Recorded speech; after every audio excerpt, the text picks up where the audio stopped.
nous arrange dans un état qui lui convient, avant de nous positionner. Mais cet arrangement-là, qu'est-ce qui se passe dedans? Et comment je fais pour être positionné? Parce que quand je suis positionné, c'est le jour de la Pentecôte dans ma vie. Quelqu'un me suit ce matin? Quand je suis positionné, ce n'est pas la force de l'esprit. Nous sommes en train de comprendre que je ne peux pas vivre de Pentecôte aussi longtemps que le Seigneur ne m'a pas d'abord arrangé. Je parle à un chrétien ce matin. Il n'y a pas de Pentecôte, il n'y a pas d'effusion du Saint-Esprit, il n'y a pas de parler en langue, il n'y a pas de manifestation de don de l'Esprit, il n'y a pas de percée spirituelle aussi longtemps que nous n'acceptons pas le moment de l'arrangement de Dieu. Et par Dieu. Et ce moment où Dieu nous arrange, c'est là où on parle de brisement. Quelqu'un me suit? C'est là où il nous a pris dans un état A, où on avait nos propres opinions, on avait nos propres caractères.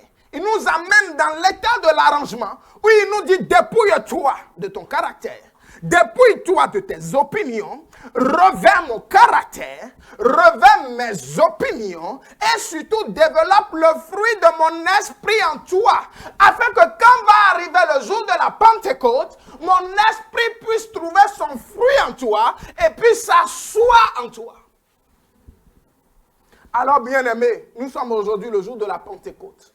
Mais cette Pentecôte n'a pas de sens si tu ne passes pas d'abord par le stade de l'arrangement, le stade du brisement, si tu ne passes pas d'abord par la croix. Quelqu'un me suit? Amen. Si tu ne passes pas par la croix, il ne peut pas y avoir de Pentecôte dans ta vie. Autrement dit, si tu ne vis pas d'abord la Pâque dans ta vie, tu ne peux pas vivre la Pentecôte. Je ne sais pas si un chrétien comprend quelque chose.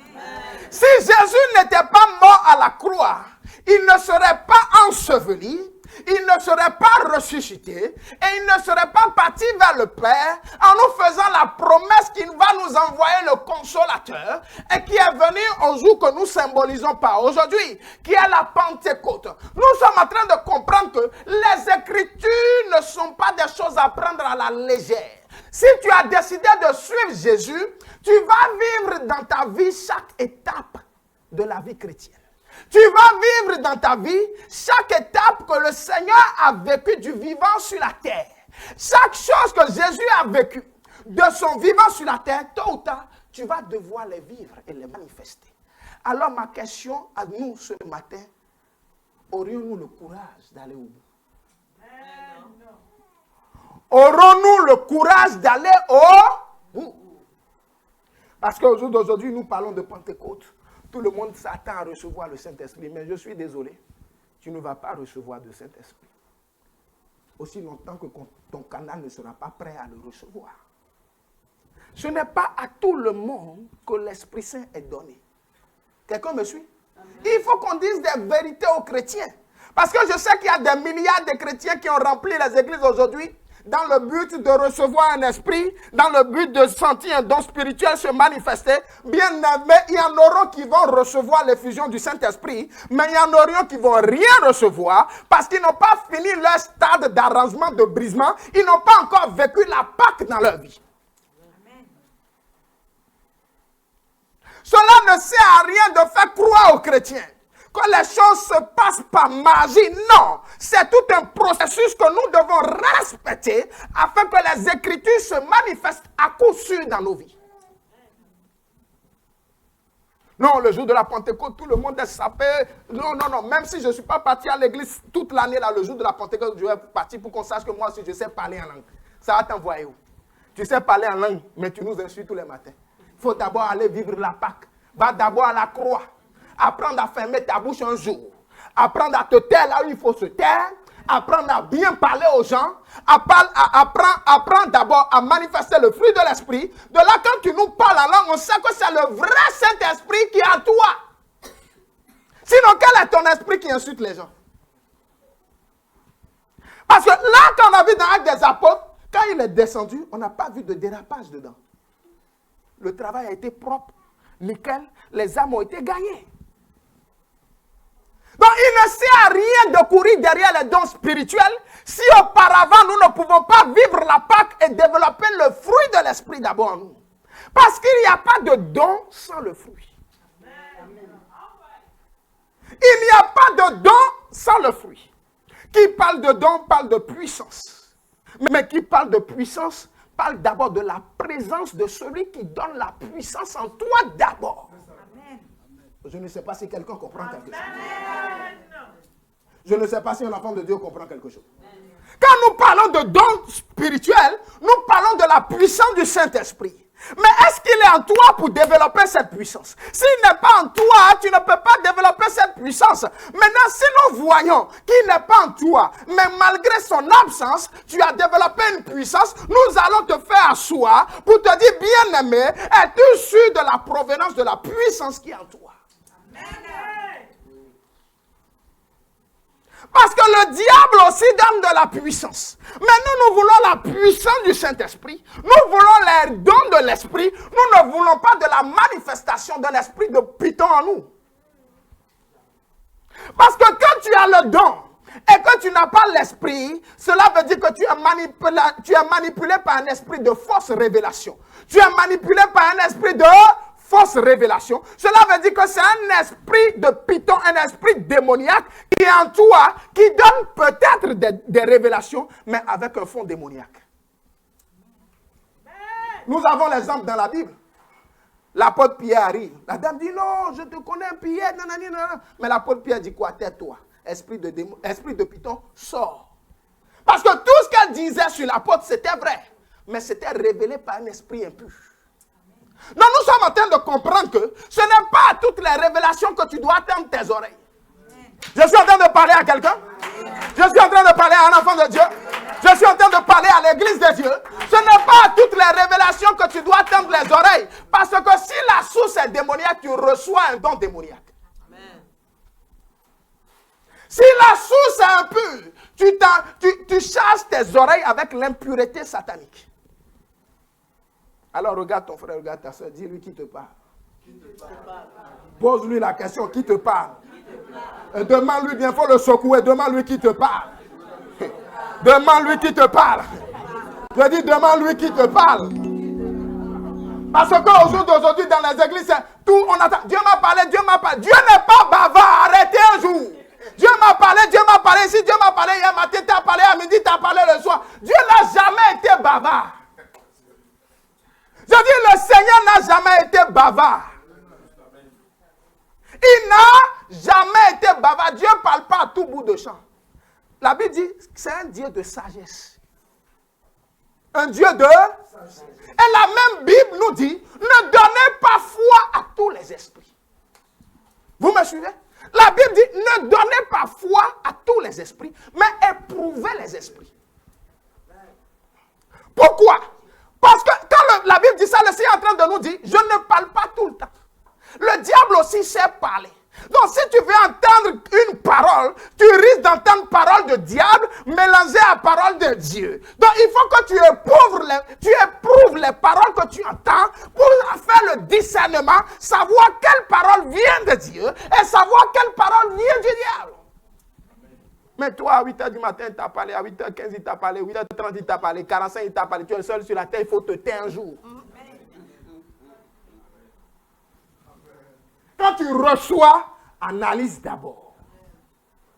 Selon les Écritures. Ou demande des signes. Parce que le diable ne peut jamais te demander quelque chose qui est écrit dans la Bible. Je parle à un enfant de Dieu. Le diable ne peut jamais te demander de faire quelque chose qui est écrit dans la Bible. Le diable ne peut jamais te demander de faire un acte d'amour. Le diable ne peut jamais te demander de poser un acte de paix. Le diable ne peut jamais te demander de poser un acte de joie. Il ne peut jamais te demander de poser un acte de patience. Il ne peut jamais te demander de poser un acte de bonté. Il ne peut jamais te demander de poser un acte de bienveillance. Et il ne te demandera jamais de manifester la foi. Oh, ma carabo. Je suis en train de parler à un chrétien. Il ne te demandera jamais de manifester la foi. Mais il déposera toujours le contraire de la foi en toi. Il déposera toujours en toi les doutes, les murmures et les bavardages. Le diable ne te te demandera jamais de manifester la douceur ni la maîtrise de soi. Alors, ce que tu entends, est-ce que ça répond à tout ça? Est-ce que ce que tu entends, ça vient t'édifier? Est-ce que ça vient t'exhorter? Ou ça vient te consoler? La Bible nous dit dans le livre de Corinthiens que toute prophétie doit respecter ces 3 paramètres. Toute parole de Dieu doit arriver pour édifier le corps du Christ, pour exhorter le corps du Christ ou pour consoler le corps du Christ. Si ce que tu as envie de me dire, croyant que ça vient de Dieu, comme tu le dis, si cela ne peut pas m'édifier, cela ne peut pas m'exhorter, cela ne peut pas me consoler, bien aimé, il faut garder ça pour toi. La Pentecôte. Maintenant, c'est quoi la Pentecôte? La Pentecôte, c'est le dépôt, l'effusion du Saint-Esprit en nous. Mais quand nous disons comme ça, c'est trop vague. Quand nous disons comme ça, vous ne pouvez pas percevoir le sens de la Pentecôte aussi longtemps que vous n'avez pas compris le but de la création. Quelqu'un me suit? Amen. Si vous n'avez pas compris pourquoi Dieu a créé la terre et toutes choses, vous ne pouvez pas comprendre la Pentecôte. Et là, je vais développer quelque chose où j'ai besoin de votre attention. Vous me suivez? Quand Jésus est venu, il dit quoi? Répentez-vous car le royaume de Dieu est venu à vous. C'est ce qu'il a dit. Répentez-vous car le royaume de Dieu est venu à vous. Il n'a pas dit répentez-vous car une religion vient à vous. Il n'a pas dit répentez-vous car la religion évangélique vient à vous. Il n'a pas dit répentez-vous car la religion catholique vient à vous. Il n'a pas dit répentez-vous car n'importe quelle religion vient. La Bible, Jésus n'a jamais parlé de religion. Il n'a jamais parlé de la venue d'une religion, mais il a parlé de la venue d'un royaume. Et dans la Bible, le mot religion est sorti que 6 fois et le mot royaume est sorti 2600 fois. Nous sommes en train de comprendre que le message de l'évangile n'est pas un message de religion, mais un message de royaume. Et cela nous permet de comprendre pourquoi Dieu a créé toutes choses. Et maintenant, laissez-moi vous raconter l'histoire de la création, parce que si vous ne comprenez pas l'histoire de la création, vous ne pouvez pas comprendre la Pentecôte. La Bible dit dans le livre de Genèse, au commencement, Dieu créa le ciel et la terre. Donc nous avons déjà Dieu qui a créé. Mais Jésus nous annonce un royaume. Nous sommes en train de comprendre que le royaume dont il nous parle était une transposition du royaume de Dieu sur la terre. Donc à l'origine, le créateur roi, Dieu le roi, qui est dans son royaume dans le ciel, il voulait créer une prolongation de son royaume sur la terre. Quelqu'un me suit? Quelqu'un me suit? Donc le but de Dieu à l'origine, c'est de prolonger le royaume qu'il a dans le ciel sur la terre. Vous me suivez très bien. C'est un peu comme les histoires de colonisation. Quelqu'un me suit? On a un pays colonisateur. Quand il a une colonie, qu'est-ce qui se passe? Tout ce qui se passe dans le pays colonisateur, ils essayent de transposer là-bas afin que la colonie soit à l'image du pays colonisateur. Ce qui fait que le colonisateur donne son langage. Il nous fait développer leur culture. Il nous fait développer leur nature. Sauf que quand vous prenez dans le contexte des humains, c'est malsain. Parce que le fonctionnement de Dieu n'est pas comme ça. Le colonisateur, quand il fait ça, il maltraite après. Il ramasse tout ce qu'il veut. Et cela n'a aucun intérêt positif à long terme pour la colonie. Mais Dieu, dans son objectif, c'était de créer la terre. Pour que la terre soit une forme de colonie pour lui. Afin qu'il puisse développer sur la terre sa nature, son caractère, ses pensées, sa culture et sa langue. Donc nous sommes en train de comprendre que la création de la terre, Dieu avait conçu ça pour que cela soit un prototype du royaume de Dieu dans le ciel. Quelqu'un me suit? Donc nous voyons que Dieu a créé toutes choses, le jardin d'Éden. Et qu'est-ce qui s'est passé? Il a créé les animaux et toutes choses. La Bible dit maintenant il faut bien que sur la colonie, il y a des êtres vivants. Quelqu'un me suit? Quand vous dominez sur quelque chose, il faut d'abord avoir un territoire. C'est pourquoi il a créé la terre. Mais il faut aussi avoir des habitants. Dans le monde, on appelle les habitants de la colonie les sujets.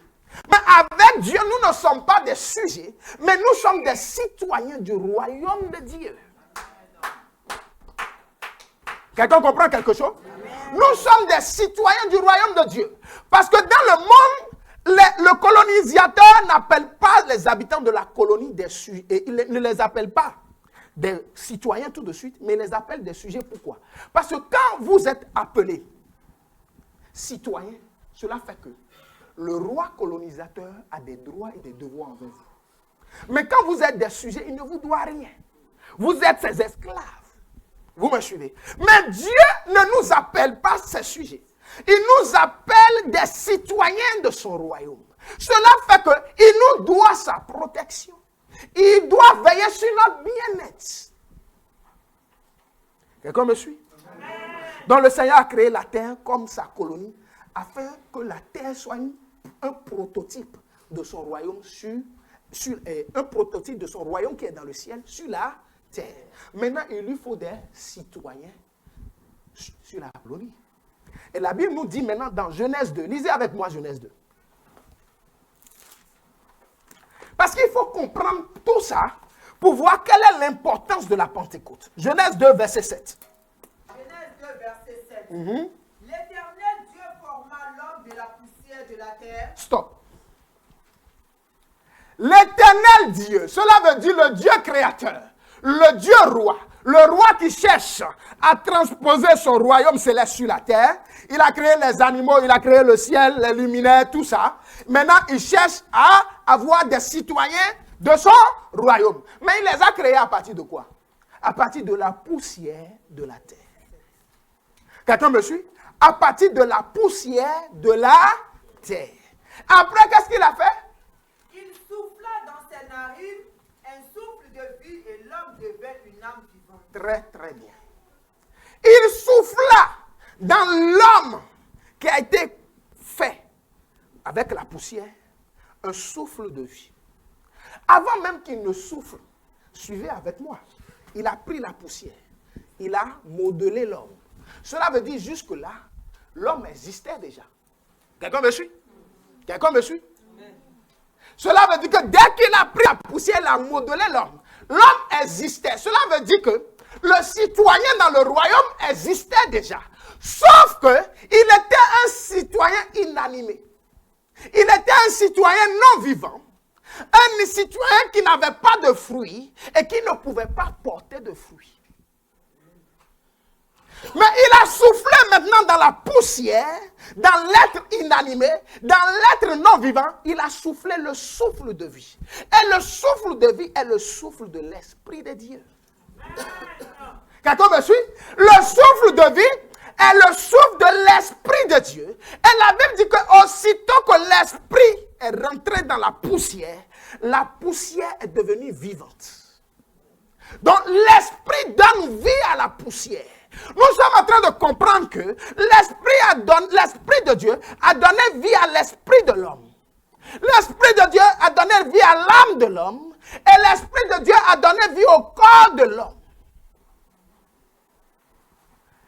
Nous sommes en train de remarquer que c'était la première fois que l'homme a reçu le Saint-Esprit. Quelqu'un me suit? C'était la première fois que l'homme a reçu le Saint-Esprit. Donc nous sommes en train de comprendre que cela était une préfiguration de la Pentecôte d'aujourd'hui. Quelqu'un me suit? Cela était une préfiguration des choses à venir. Parce que la Pentecôte vient nous donner la force, l'effusion du Saint-Esprit et nous rend spirituellement vivants. Mais là, déjà dans le jardin, avec l'être inanimé en poussière, Dieu communique l'esprit qui donne vie à son âme, à son esprit, à son corps. Et l'homme devient maintenant une âme vivante. Maintenant, quelqu'un va me dire, quand tout ça s'est passé, pourquoi nous parlons encore de Pentecôte aujourd'hui? Pourquoi on parle de Pentecôte? Donc, dans cette situation, nous avons le roi créateur, dans son royaume céleste, qui sur sa colonie qui est la terre, a maintenant des citoyens. Vous me suivez? Il a maintenant des citoyens. Il a maintenant des citoyens. Mais regardez, prenons à l'époque où nos pays n'étaient pas encore indépendants. La France ou les autres pays étaient les colonisateurs. Et nos pays étaient des colonies. Donc, ils avaient des sujets. Mais Dieu, lui, il a des citoyens. Mais le pays colonisateur, le président de la France, par exemple, reste ici. Mais il établit un gouverneur sur sa colonie. Quelqu'un me suit? Il établit un gouverneur. Le gouverneur représente le président dans la colonie. Et le gouverneur a pour but de faire tout pour que la colonie soit à l'image du pays colonisateur. Donc le gouverneur fait tout pour développer la langue française là-bas. Le gouverneur fait tout pour développer la culture française là-bas. Le gouverneur fait tout pour développer les attributs de la France là-bas. Nous sommes en train de comprendre que là nous sommes maintenant dans la Bible, dans Genèse 2, verset 5. Nous avons un roi céleste qui a son royaume céleste, mais qui a maintenant sa colonie qui est la terre. Il a des citoyens, il lui faut maintenant un gouverneur. Quelqu'un me suit? Amen. Il lui faut maintenant un gouverneur. Et c'est ce gouverneur qu'il a soufflé dans la poussière. Amen. C'est ce gouverneur qu'il a soufflé dans la poussière qui a fait de nous les citoyens des citoyens vivants. Sinon avant nous étions des citoyens mais inanimés, non vivants. Amen. Parce qu'avant il y avait les animaux et tous les règnes. Mais l'homme était en poussière inanimée. Il a fallu que Dieu envoie son gouverneur sur sa colonie pour nous rendre vivants. Donc là, nous avons quoi? Le roi créateur, la colonie et le gouverneur. Donc le travail du Saint-Esprit commence. Le travail du gouverneur commence. Son but, c'est de nous faire parler la langue de Dieu. Son but, c'est de nous donner la culture de Dieu. Son but, c'est de nous donner les attributs de Dieu. Son but, c'est de développer la nature de Dieu en nous. C'est pourquoi dans le jardin d'Éden, Adam et Ève étaient dans une paix totale. Parce qu'ils étaient sur la terre, mais ils étaient en communication directe avec le roi créateur. Parce qu'entre eux deux, il y avait le gouverneur qui passait les informations. Le gouverneur de la France, dans une colonie en Afrique, fait passer les messages du président français. Cela veut dire que le citoyen de la colonie, entre le citoyen de la colonie et le roi créateur, il y avait un contact direct.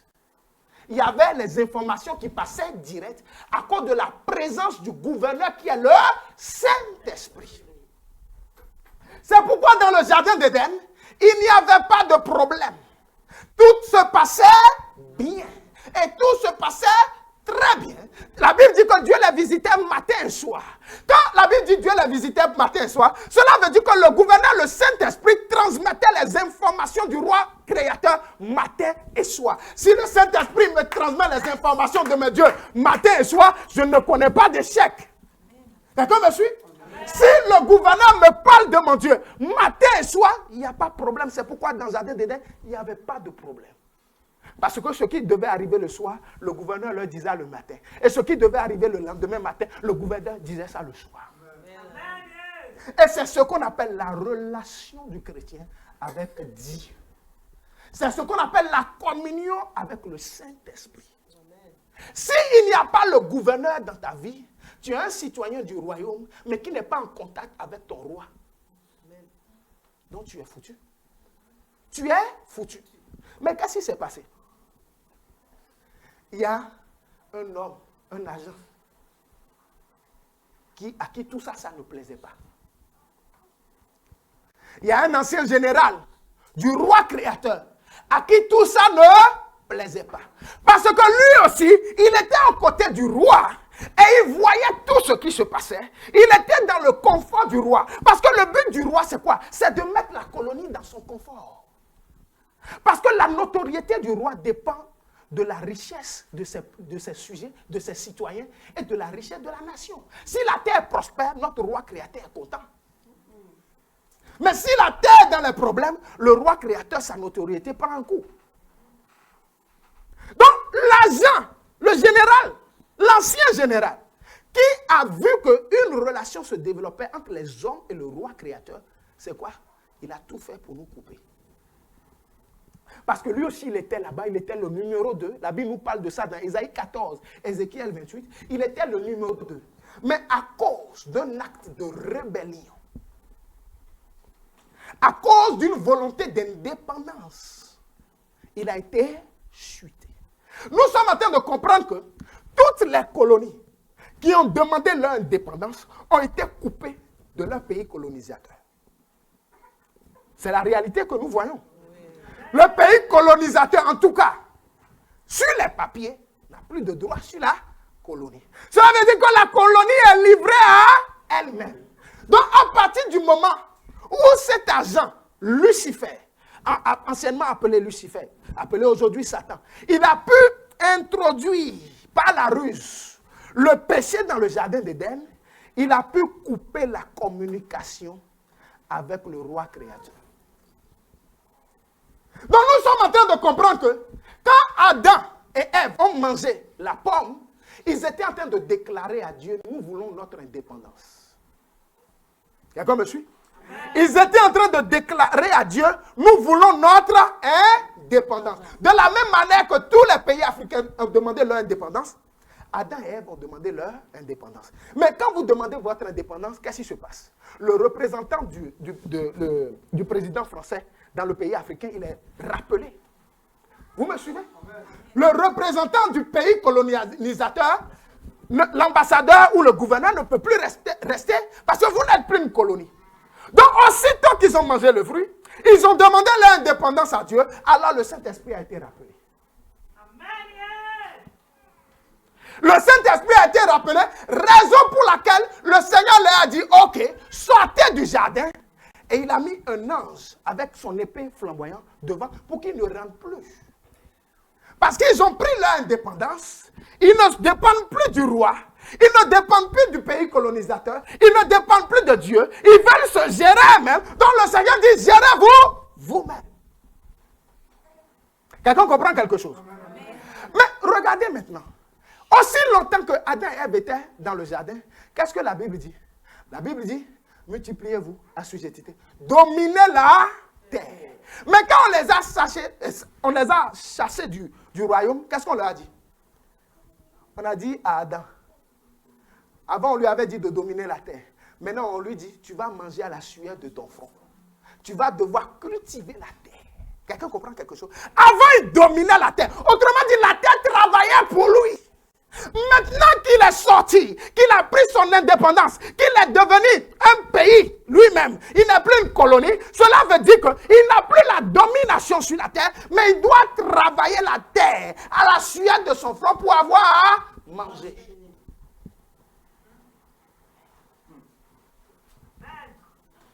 Cela veut dire que quand nous perdons le gouverneur, le représentant du roi, nous perdons toute vie. Nous perdons toute vie. C'est le Saint-Esprit qui a rendu l'homme vivant. N'oubliez pas. C'est le souffle de l'esprit qu'on a déposé dans l'homme qui était poussière et l'homme est devenu une âme vivante. Maintenant que le Saint-Esprit est parti, maintenant que le gouverneur est parti, maintenant que le représentant du roi est parti, maintenant qu'il n'y a plus de représentants du pays colonisateur, maintenant qu'il n'y a plus de représentants du roi créateur, cela veut dire que tu n'es plus une âme vivante, mais Dieu est devenu une âme non vivante. Et quelle est la conséquence de ça? Qu'est-ce qui s'est passé tout de suite? Le premier meurtre. Le premier meurtre dans la Bible. Parce que si tu ne dépends plus de l'esprit, tu dépends de la chair. Quelqu'un comprend quelque chose? Si tu ne dépends plus de l'esprit, tu dépends de la chair. Adam et Ève ne dépendaient plus du gouverneur, du roi. Ils ne dépendaient plus du Saint-Esprit. Ils dépendaient maintenant de la chair. Cela veut dire que leur vie n'était plus conditionnée par le Saint-Esprit, mais leur vie était conditionnée par leur chair. Et quand nous parlons de chair, c'est quoi? Leur vie était conditionnée par leur âme, par leurs pensées, par leurs sentiments, par leurs émotions. Et le résultat, le salaire de la chair, le salaire du péché, c'est la mort. Le salaire du péché, c'est la mort. C'est pourquoi, Abel et Caïn, il y a eu conflit. Caïn a tué Abel, le premier maître, qui représentait le signe réel du départ du gouverneur du Saint-Esprit. Vous voyez maintenant quelle est l'importance de la Pentecôte. Un chrétien qui n'a plus le Saint-Esprit est un chrétien qui marche dans la chair. C'est un chrétien qui n'est plus en communication avec son roi. C'est un chrétien qui devient indépendant, qui ne dépend plus de Dieu. Cela veut dire que l'esprit ne travaille plus en toi, tu travailles selon la chair. Vous voyez maintenant l'histoire de la création. Quel est le rapport entre l'histoire de la création et le jour de la Pentecôte? Donc, vous voyez, le roi qui a décidé d'avoir une colonie, tout son plan a été arrêté parce que le diable a voulu stopper cette perfection, cette fusion entre la colonie et le royaume céleste. Parce que le but de Dieu était de faire de la terre un prototype de son royaume.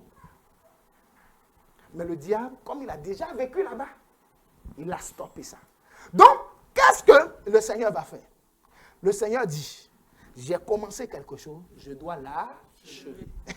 Il dit, j'ai commencé quelque chose, je dois l'achever. Mon nom est Alpha et Oméga. L'ennemi ne peut pas m'arrêter. Oh, Makarabo. Je suis en train de parler à un chrétien. Je parle à un chrétien. Je parle à un chrétien. Aucun homme ne peut t'arrêter si tu dépends de ton roi. Oh, Makarabo, Satan. Je suis en train de parler à quelqu'un. Personne ne peut stopper ta grâce si tu es en connexion avec le roi céleste. Si le gouverneur du roi est toujours avec toi, aussi longtemps que la colonie a le gouverneur sur son territoire, la colonie dépend du pays colonisateur. Le bien-être de la colonie dépend du roi. La protection de la colonie dépend du roi. Donc, bien aimé, le Seigneur dit, ce n'est pas un problème. Comme il a pu introduire le péché par un homme, je vais faire sortir le péché par un homme aussi. Et c'est dans ce but que le Dieu, le roi créateur, a fait descendre son fils. C'est dans ce but que Jésus est venu pour faire sortir le péché. C'est en cela que la Bible dit, comme la mort est rentrée par un homme, la mort doit sortir aussi par un homme. Et c'est pour ça, c'est pour rétablir l'installation du gouverneur sur la colonie du Dieu roi que Jésus est venu. Donc Jésus est venu rétablir cette communion. Et c'est en cela que la Bible dit que Jésus nous a réconciliés avec le Père. Nous voyons une réconciliation de la colonie avec le pays colonisateur. Nous voyons une réconciliation de la colonie que nous sommes avec notre roi créateur. Nous voyons une réinstallation du gouverneur sur la colonie. Et Christ est venu à la croix. Il a accompli tout ça. Il est mort. Et le diable ne peut plus il ne peut plus se faufiler pour détruire cette fusion. En tout cas, si tu ne lui donnes pas l'autorisation. Si tu ne lui donnes pas l'autorisation. Et c'est en cela que le Seigneur Jésus dit, il vaut mieux pour vous que je meure. Aïe, aïe, aïe, aïe. Il vaut mieux pour vous que je meure. Il vaut mieux pour vous que je meure. Prenez avec moi le livre de Jean.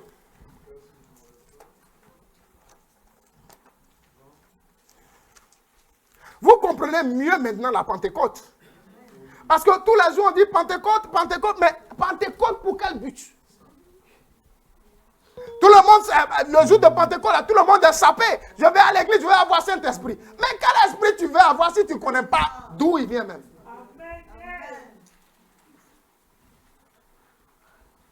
Il faut ça, tomber, vomir, ça ne veut rien dire. S'il n'est pas ancré en toi, c'est un problème. Quelqu'un me suit? Amen. Allons dans Jean chapitre 16, verset 7. Jean 16, verset 7. Cependant, je vous dis la vérité. Attendez. C'est qui est en train de parler? C'est qui est en train de parler, les filles? Jésus. Très bien. Et il dit quoi? Il vous est abandonné. Faut reprendre. cependant, je vous dis la vérité. Ah, stop. Il dit, cependant, je vous dis la vérité. Cela veut dire que ce qui va suivre, c'est la seule et unique vérité. Si vous entendez autre chose à part ça, ce n'est plus vérité, c'est mensonge. Quelqu'un comprend quelque chose? Il dit, cependant, je vous dis la vérité. Autrement dit, la phrase qui va sortir, c'est la seule et unique vérité. Si tu as appris quelque chose qui est contraire à ça, c'est mensonge, il ne faut pas prendre. Donc, dis-nous la vérité. Il vous est avantageux que je m'en aille, car si je ne m'en vais pas, le consolateur ne viendra pas vers vous. Même si je m'en vais, je vous l'enverrai. Très bien. Il dit la seule vérité, c'est quoi? Il est avantageux pour vous. Il est de votre intérêt. Il est préférable pour vous que moi, je m'en aille. Parce que moi, ma mission, c'était simplement de vous réconcilier avec le roi. Ma mission était simplement de réconcilier la colonie avec le roi colonisateur. Maintenant, il faut maintenant que le roi, attends, quand on est en palabre, on a dit pardon. On s'est arrangé. Cela veut dire que nos relations continuent.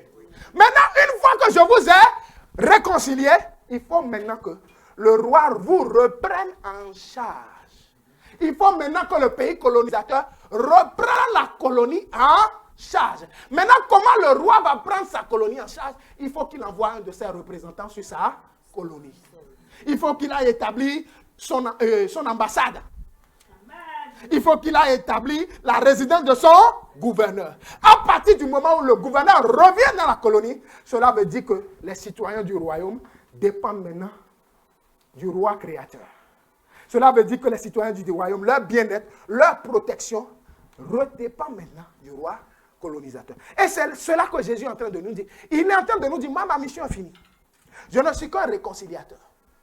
Quelqu'un me suit? Mon travail est terminé. Il vaut mieux pour vous maintenant que je m'en aille, pour que le gouverneur revienne s'installer à vous. Et vous allez redevenir quoi? Vous allez redevenir quoi, peuple de Dieu? Non. Allons dans Genèse. Vous allez redevenir quoi? Non. Vous allez redevenir quoi? Une âme vivante. Cela veut dire que quand le Saint-Esprit était parti, nous étions une âme non vivante. Ce qui n'est pas vivant ne porte pas de fruits. Quelqu'un comprend quelque chose? Ce qui n'est pas vivant ne porte pas de fruits. Alors, bien-aimé, je n'ai qu'une question à te poser. Si ta vie n'a jamais porté de fruits jusqu'au jour d'aujourd'hui, il ne te manque qu'une seule chose, le gouverneur, le Saint-Esprit. Une fois que le Saint-Esprit va venir se réinstaller en toi, tu redeviens un citoyen du royaume. On n'est pas citoyen tout de suite, on est citoyen quand on accepte de redevenir colonie. Aïe. On est citoyen quand on accepte de redevenir colonie. Donc il faut d'abord accepter que le roi réenvoie son gouverneur dans ta vie pour que tu puisses te redéclarer. Je ne suis plus indépendant, mais je déclare que je suis colonie. Et c'est ainsi maintenant que le roi prendra en charge ton bien-être, il prendra en charge ta protection. On comprend mieux les Écritures maintenant. Donc c'est pour cela que le Seigneur dit, il est mieux pour vous, il est plus avantageux pour vous, il est préférable que moi je m'en aille. Parce que ma mission is finished. Et la mission du gouverneur va commencer. Maintenant, encore faudrait-il accepter le gouverneur. Quelqu'un a compris quelque chose? Amen. Donc la Pentecôte est la revenue du gouverneur, du roi créateur dans la colonie. À condition que la colonie déclare qu'elle n'est plus indépendante, mais qu'elle refait allégeance au roi créateur.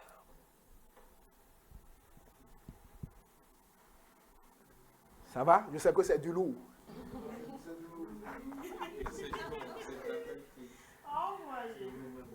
Vous voyez que tous les jours, pendant des années 50 ans, on est parti à l'église. Pentecôte, on va parler à la... Ça tombe, tu es tombé, tu vomis partout, mais tu n'es pas une colonie, ça n'a pas d'effet. Arrête de vomir un jour. Soumets-toi, redéclare-toi colonie. Accepte le gouverneur qui est le Saint-Esprit et le roi va te prendre en charge. Le problème. Quelqu'un comprend quelque chose, non? Les Écritures sont tellement... Aïe, aïe, aïe, aïe, aïe. Si tu n'as pas compris tout ça, ta vie sera compliquée. Parce que toi, tu vis, on dirait que tu te suffis. Mais une colonie ne peut jamais se suffire. Une colonie dépend toujours de quelque chose. Quand vous allez... quels sont les pays qui sont encore des colonies même? Il n'y en a plus beaucoup. Mais quand vous prenez les Bahamas, suivez-moi, quand vous prenez les Bahamas étaient une ancienne colonie de l'Angleterre. Quand les Bahamas ont problème, c'est la reine d'Angleterre qui gère ça. En fait, quand la colonie a problème, on n'a qu'à crier, gouverneur, va voir ton roi, il n'a qu'à crier, résoudre ça. Vous voyez? Quand les Bahamas, si un jour, les Bahamas sont attaqués par les... Vous connaissez, non?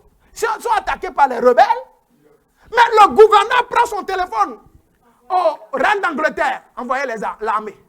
C'est tout.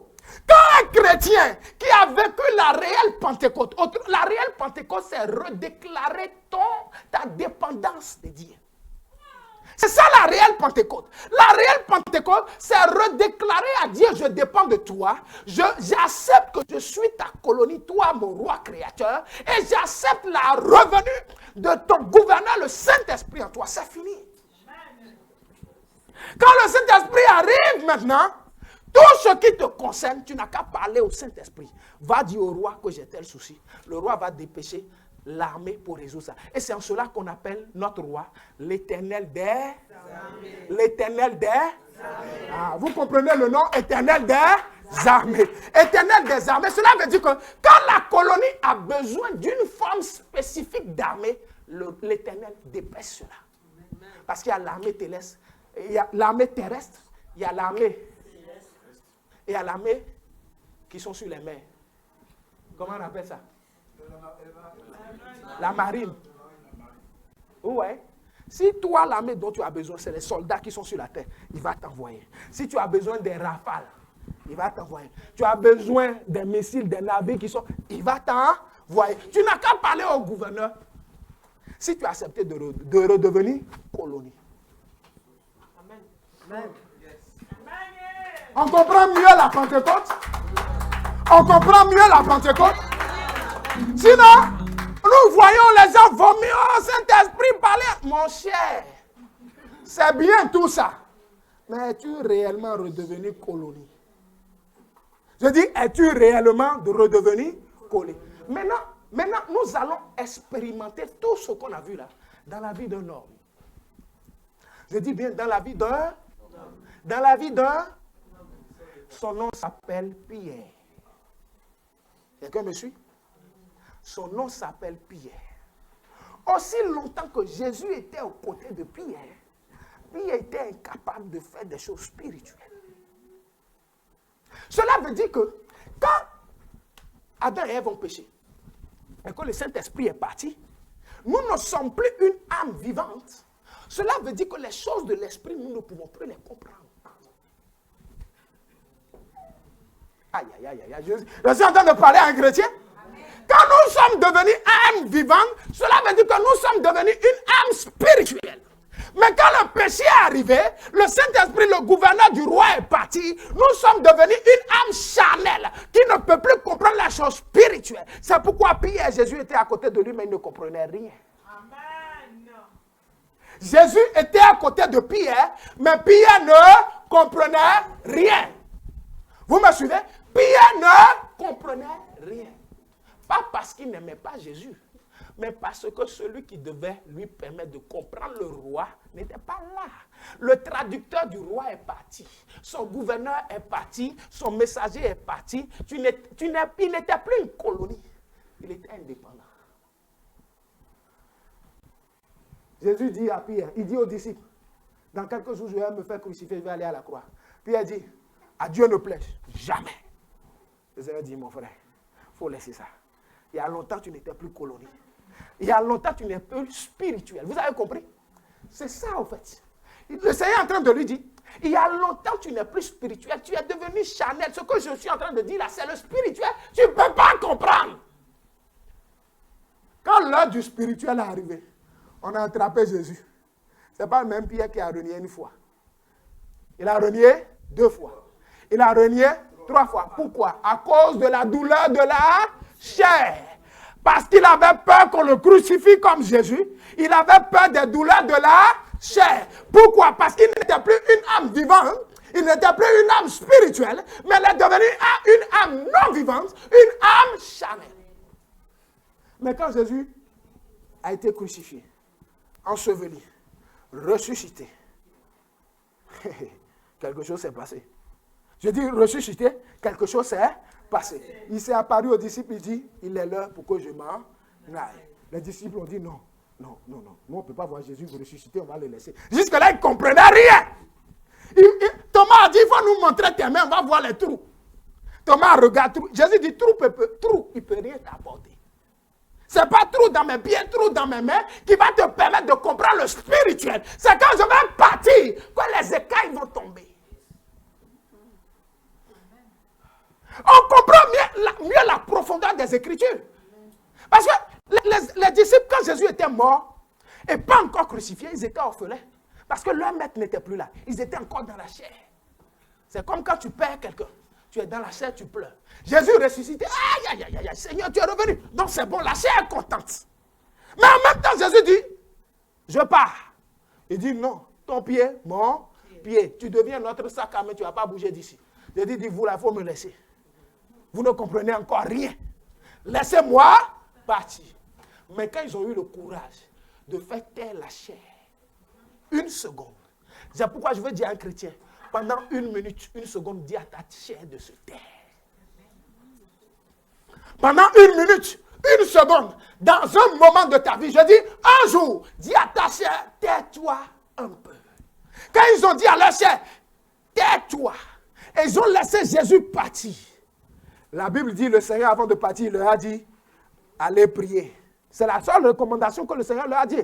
Allez prier. Quand il est parti, pendant qu'ils étaient en train de prier, de rechercher l'esprit, le gouverneur. Parce que quand ils étaient dans la chambre, qu'est-ce qui s'est passé? Le temps est en train de partir, mais laissez-moi développer les choses. Quand ils étaient dans la chambre haute, là, qu'est-ce qu'ils disaient dans leur prière? C'est ça, ce que nous devons faire aujourd'hui. Parce qu'on dit, ils étaient dans... Donc tous les chrétiens aujourd'hui sont dans la chambre haute. Bien aimé, tu es sûr que tu es dans la chambre haute. Sinon, on dira que pour toi, c'est chambre basse.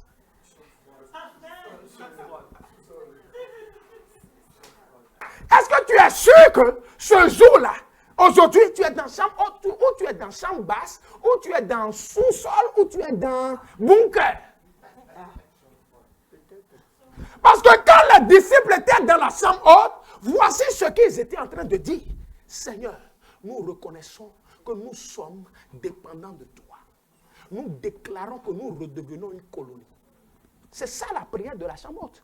Nous déclarons que nous redevenons une colonie. Envoie ton gouverneur, envoie ton esprit pour refaire de nous à nouveau une âme vivante. Non, Samuel, cet esprit descend pas, il faut arrêter de te battre. Tu te fatigues pour rien. Il ne va pas descendre. Il va descendre où? Tu es indépendant et il va descendre. Dans quel pays? Il ne marche pas comme ça. Si tu n'as pas compris la profondeur des Écritures, nous sommes en train de comprendre qu'on n'a pas dû des années de prière au lieu de changer de prière. Non. Là, je suis sûr que depuis vendredi, là, tout le monde est en veillée de prière. C'est ça. Depuis vendredi, toutes les églises ont fait veillée de prière. Le thème de la prière, là, c'est chambre haute. C'est ça. Allez fouiller sur les affiches, vous allez voir. Depuis vendredi, là, c'est veillée de prière. La chambre haute, le Saint-Esprit va descendre. Mon frère, ce que tu as reçu depuis vendredi, est-ce que tu es sûr que c'est Saint-Esprit? Parce que toi, tu es toujours indépendant. Tu ne lui dis même pas bonjour. Tu veux payer chemise, tu ne lui demandes pas. Tu veux payer si tu ne demandes pas. Mais tu es indépendant, mon frère. Ce n'est pas Saint-Esprit. Pour toi, là, c'est un autre nom. C'est esprit de chair. Parce que dans la chambre haute, là, les disciples priaient, oh Seigneur Jésus, nous déclarons que nous avons fait une erreur en redevenant indépendants. Nous te supplions, Seigneur, nous te supplions, nous présentons notre date, notre acte de redépendance. Nous ne voulons plus d'indépendance, nous dépendons à nouveau de toi. Alors, roi colonisateur, réenvoie ton gouverneur sur ta colonie que nous sommes. Amen.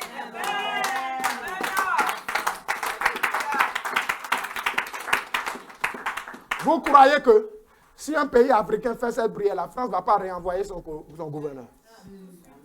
Ok. Donc si un chrétien rentre dans la chambre haute et fait cette prière, le Saint-Esprit va descendre. Parce que le plan originel de Dieu, le roi créateur, c'est d'avoir une colonie. Donc si tu redeviens mon gouverneur, cela veut dire que tu veux redevenir ma colonie. Je t'envoie mon gouverneur, le Saint-Esprit. Et quand il arrive, qu'est-ce qui se passe? C'est là où rentrer dans Acte chapitre 2. Quand le gouverneur revient maintenant, qu'est-ce qui se passe?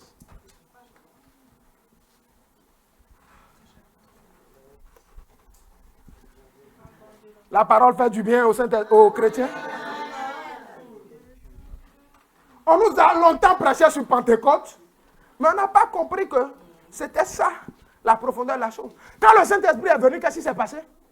Verset 7. Ils étaient tous dans l'étonnement et la surprise, et ils se disaient les uns aux autres, voici, ces gens qui parlent ne sont-ils pas tous galiléens? Et comment les entendons-nous dans notre propre langue, chacun, dans notre propre langue maternelle? Parthes, Médias et Lamite, ceux qui habitent la Mésopotamie, la Judée, la Cappadoce, le pont, l'Asie. Non, attends. Prends, repars dans le verset. Repars au verset 4. Verset 4, c'est ça. Verset 4. Et ils furent tous remplis du Saint-Esprit. Stop. Ils furent tous remplis du Saint-Esprit. Cela veut dire, ils furent tous remplis du gouverneur. Quelqu'un me suit? Ils furent tous remplis du gouverneur, du roi créateur, le Dieu Tout-Puissant. Maintenant, quand le gouverneur est revenu, si le gouverneur du pays colonisateur revient, c'est quoi sa mission? C'est déjà changer leur langue. Parce qu'ils avaient refusé la langue du pays colonisateur. Donc le gouverneur vient réinstaller la langue du pays colonisateur. Quelqu'un me suit? Parce que quand moi j'ai une colonie, je veux que ma colonie parle le français. Donc quand nous sommes devenus indépendants là, c'est que le français n'a plus prospéré dans nos pays. Donc si les gouverneurs reviennent, le français va reprospérer. Donc si nous redevenons colonie du Dieu créateur, cela veut dire que notre langage charnel doit changer.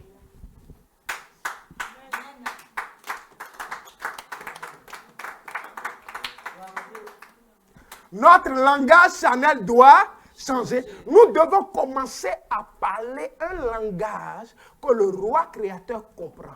Et c'est en cela qu'on dit que parler en langue, c'est dire des mystères à Dieu. Parce que quand je parle en langue, Dieu suppose que je suis sa colonie et je parle son langage. Donc je parle directement à mon roi colonisateur. C'est pourquoi le premier signe de la venue du gouverneur, c'est de changer leur langue. Une fois que ton langage est changé, qu'est-ce qui se passe? Le gouverneur, son but, c'est quoi? C'est d'étendre la superficie de la colonie. C'est de faire prospérer là. Vous me suivez? Si moi, j'ai une colonie de 100 mètres carrés, j'envoie mon délégué, va là-bas. Il faut le faire parler le français. Notre culture étant la superficie. Donc, il faut faire des guerres pour gagner plus de place. Donc, quand le Saint-Esprit est arrivé, le gouverneur de Dieu créateur, qu'est-ce qu'il fait? Il change leur langue. Et qu'est-ce qui se passe? Le Pierre Chanel, qui a renié 3 fois Jésus. Le Pierre Chanel, qui a vu les mains clouées, les mains percées.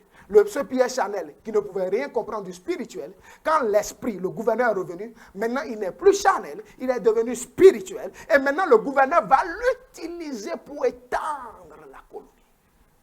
Nous sommes en train de comprendre qu'un chrétien qui a accepté la revenue du Saint-Esprit en lui doit devenir forcément un évangéliste. Amen. Tu ne peux pas être une colonie qui ne prospère pas. Un chrétien qui a vécu la réelle Pentecôte doit gagner des âmes pour le Seigneur. Un chrétien qui a connu la réelle Pentecôte doit gagner des âmes pour le Seigneur. C'est pourquoi le Pierre d'avant, il a suffi qu'il parle un peu. Il a gagné 3000 âmes. Parce que ce n'est plus lui qui le fait, mais c'est le gouverneur qui le fait. Il n'est plus indépendant, mais il est dépendant. Aïe, aïe, aïe, aïe, aïe, aïe, aïe. Je ne sais pas si quelqu'un comprend quelque chose. Ce n'est plus moi qui le fais, mais c'est le gouverneur qui le fait. Je ne suis plus indépendant, mais je dépends du roi. Je n'ai plus d'efforts à fournir. Yakatarabos. Je n'ai plus d'efforts à fournir. Vous avez mieux compris la Pentecôte. Donc le but qu'on a ce matin, c'est de nous redéclarer colonie. Seigneur, je veux redevenir ta colonie, mon roi. C'est pourquoi la Bible dit que Jésus est le roi des rois. Je veux redevenir ta colonie. Je te refais allégeance, mon Dieu. Laisse venir ton gouverneur dans mon cœur. Parce que je sais que s'il vient, il va changer mon langage. Il va étendre la colonie que je suis.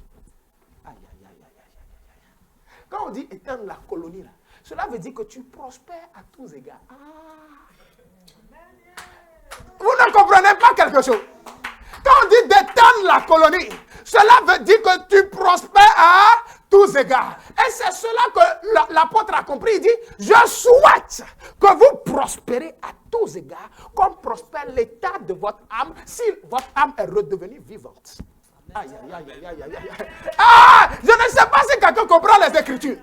Parce qu'il dit, je souhaite que vous prospérez à tous égards, comme l'état de votre âme. Si votre âme reste dans l'état de non-vivant, vous n'allez pas prospérer.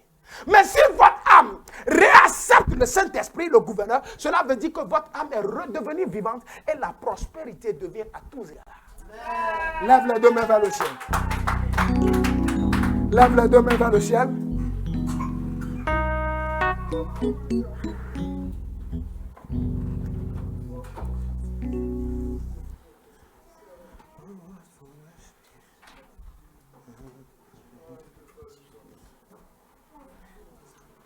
Lève les deux mains vers le ciel. Répète avec moi. Dans le nom de Jésus. Dans le nom de Jésus. Père.